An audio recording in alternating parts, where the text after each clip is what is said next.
Je suis Ahmed Kourou, professeur de sciences politiques et le directeur du Centre d'études de l'islam et arabe à l'Université d'État de San Diego aux États-Unis.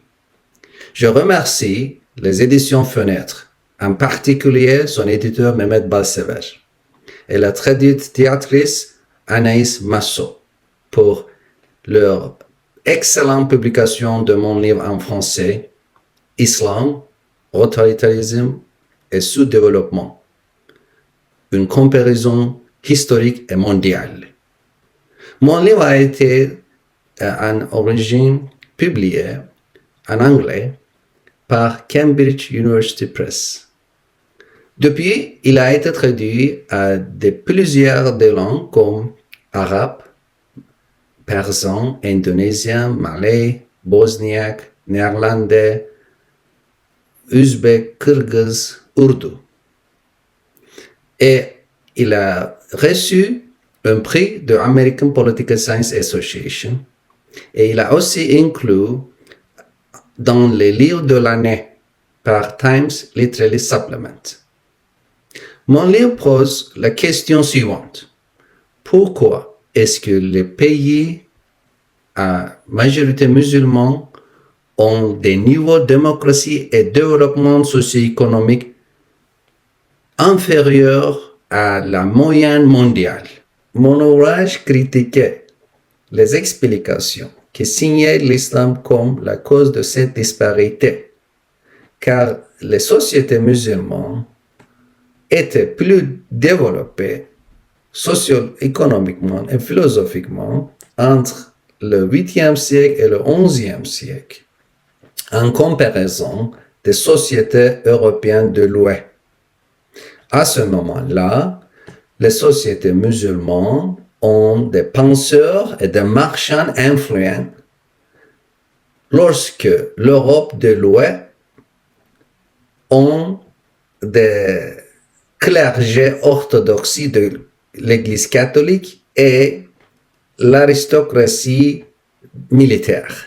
Pendant l'âge d'or des musulmans, entre le 8e et le 11e siècle, les musulmans ont transmis plusieurs connaissances économiques et philosophiques aux Européens occidentaux, donc des cultures, la fabrication du papier, la philosophie grecque et le système de numération. Cependant, la véritable cause de déclin a émergé au XIe siècle.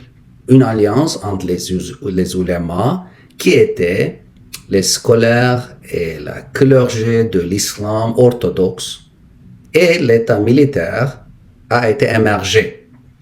Cette alliance a obstrué progressivement la créativité intellectuelle et économique par marginalisant les philosophes et les marchands au monde musulman.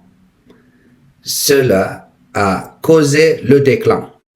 Une autre alternative explication se réfère au colonial occidental, qui était le problème majeur pour les sociétés musulmanes.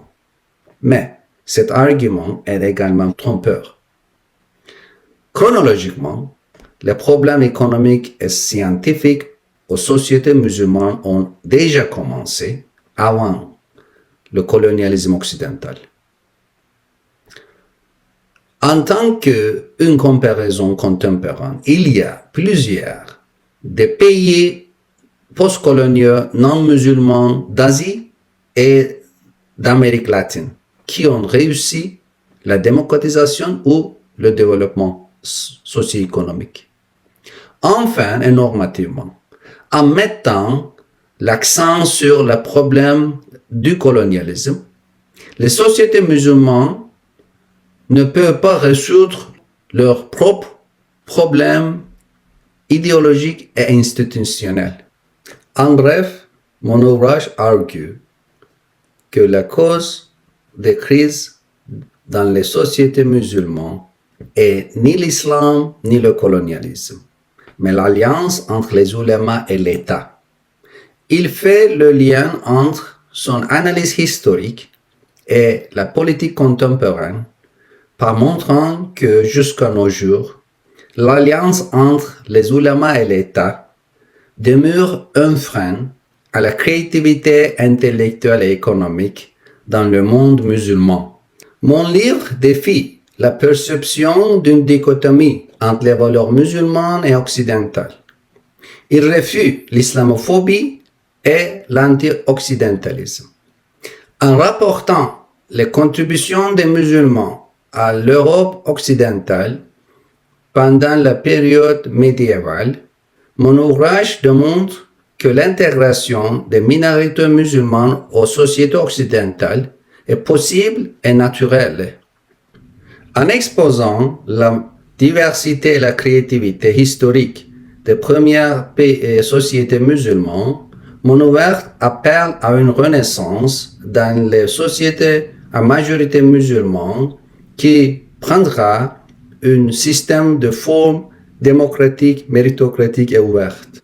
Mon premier livre était une analyse de la laïcité de la France avec celle des États-Unis et de la Turquie.